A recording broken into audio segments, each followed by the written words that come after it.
प्रश्न बहुत कष्ट देता है कि युवावस्था में भजन क्यों? भजन के लिए वृद्धावस्था होती है। क्या भक्ति भाव की कोई उम्र होती है? हमने कभी बंदूक नहीं चलाई और नहीं चला पाऊंगा अब, क्योंकि मैंने अभ्यास नहीं किया। मैंने कभी बंदूक नहीं चलाई तो अब भी मैं नहीं चला पाऊंगा, क्योंकि मैंने कभी पकड़ा ही नहीं, मैंने कभी अभ्यास ही नहीं किया। तो अगर बाल्यावस्था जवानी में माला नहीं चलाया ना, तो बुढ़ापे में नहीं चला पाओगे। अगर आप कुमार अवस्था से भगवत भजन में नहीं लगेंगे तो आप भजन नहीं कर सकते। देखो कितना कठिन है बच्चा भजन करना। जवान हो, 1 घंटा केवल हमें समय दो। राधा नाम ऐसे सामने लिखा होना चाहिए, 1 घंटा मन ना हटे राधा नाम से, तो हमें बताना, करके देखो, है नहीं बच्चा? तो जिंदगी भर प्रपंच किया तो बुढ़ापा भजन कैसे होगा? जिंदगी में कभी पिस्तौल नहीं पकड़ी तो हम निशाने पे गोली चला ला तो बात जले तो भरला ले आएगा। हम जानते नहीं ना, तो निशाने पे कैसे? तो जिंदगी में भजन नहीं किया तो ठीक एकाग्रता परमात्मा में कैसे हो सकती बुढ़ापे में? बात मानते हो नहीं? हाँ, इसीलिए बच्चा जवानी भजन और भोग दोनों को लेकर के है।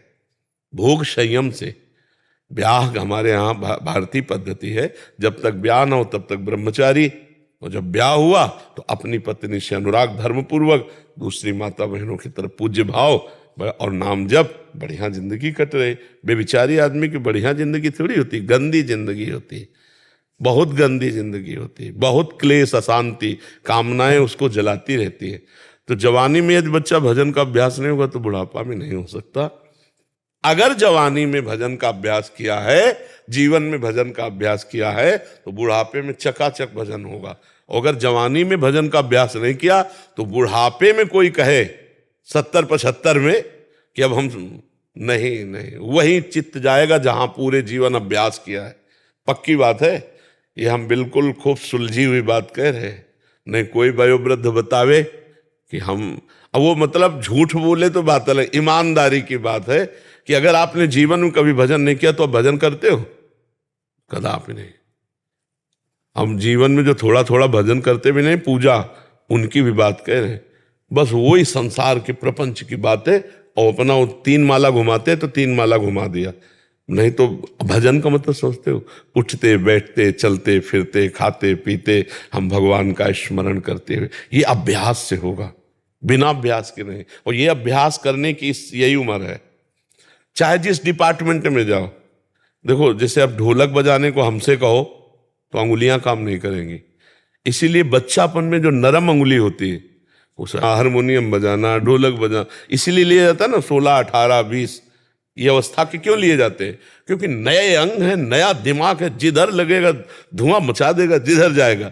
एक आदमी इंजीनियर था, तो इंजीनियर वाले दुकान के पास गया और कहा मुझे नौकरी दे दो, मैं इंजीनियर हूं, पूरे कार्ड सब दिखाए। उसने एक जनरेटर खोला और कहा इसे बांध के चला दो, तुम जितने रुपए कहोगे वो तुम्हारे हिसाब के हम रुपए दे देंगे। पूरा जनरेटर उसने बांध दिया, चलाया, चला ही नहीं। फिर शाम हो गई, बोले फिर खोल लो, फिर बांध लो, बांध ले, फिर नहीं चला। तो उसने कहा सर, जो कागज में लिखा है वो हमें बिल्कुल पढ़ा हुआ हूं और मैं इसको बिल्कुल, बोले मैं देख रहा हूं तुम ठीक कस रहे हो, ठीक बांध रहे हो, लेकिन तुम किसी इंजीनियर तो हो पढ़े लिखे, तुम किसी मैकेनिक के नीचे नहीं रहे। बोले सर कमी क्या है? बोले केवल गैस काटना था, गैस काटा और चल दिया। समझ रहे हो? ऐसे ही परमात्म प्राप्ति में बहुत सरलता है, बहुत सरलता। भगवान अपने हैं, केवल भगवान को अपना मानना है, केवल भगवान को अपना मानना। बच्चा, हम पूरे जीवन की बात बता रहे हैं। भगवान को एक बात केवल पसंद है, अपनापन। हे नाथ, मैं आपका भाव का भूखा हूं मैं, यही नहीं हम लोग दे पाते। आप देखना, हम किसी भोग के लिए किसी से ऐसा बोल सकते हैं कि तुम हमारे जीवन हो, ये सब भगवान के लिए नहीं बोल सकते, ध्यान रखना। हम भोगों के लिए बहुत से जन्म दे दिए, लेकिन भगवान के लिए प्राण देने की बात हमारे मन में जब आ जाएगी, भगवत, ये बस गैस काटनी है, जनरेटर स्टार्ट हो जाएगा। चाहे जितना पढ़ा लिखा हो, अभ्यास नहीं है ना, तो गैस काटना नहीं जानता था, वो नहीं लिखा था उसमें। समझ रहे हो? ऐसे ही भगवत प्राप्ति के लिए जड़ चेतन ग्रंथि पड़ गई, यद्यपि मृषा छूटति कठिनाई, अतिशय रगड़ करे जो कोई, तो अनल प्रगट चंदन ते होई। समझ रहे ना? चंदन को घसो तो चंदन शीतलता देता ना, आग पैदा कर देगा। अतिशय रगड़ करे जो कोई, तो अनल प्रगट चंदन से हो।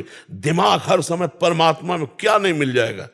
लेकिन दिमाग परमात्मा में लगाना बच्चा कोई हलवा खाना थोड़ी। देख लो आप सब हो, आप देख लो कितनी देर लगा सकते हो। तो इसलिए बच्चा जवानी से भगवान में लगे, तभी बुढ़ापा सफल होगा। स्मृति कमजोर हो जाती है, अंग कमजोर हो जाते हैं, उसकी सामर्थ्य में वो बात नहीं रहती जो जवानी में। जवानी में हर इंद्रियां प्रफुल्लित रहती हैं, तो हम भजन में उसको लगा सकते हैं, हम तपस्या में भी लगा सकते हैं, हम जितेंद्रिय हो सकते हैं, हम बुरे काम से बड़े बुरे बन सकते हैं, नहीं बुरे बन सकते। इसलिए अगर जीवन में चोरी नहीं सीखी तो बुढ़ापा में चोरी वो नहीं सीख सकता, चोरी भी नहीं सीख सकता। और अगर जीवन में चोरी की है तो बुढ़ापे में दांव दिखा देगा, चाहे बैठे बैठे दिखा देगा। जब ये निम्न कोटि के कार्यों के लिए अभ्यास की जरूरत है, तो उच्च भगवान के चिंतन के लिए अभ्यास की अत्यंत, ये प्रहलाद जी के वचन है कि कौमार अवस्था से भगवान का भजन करना चाहिए, तभी बात बनती है।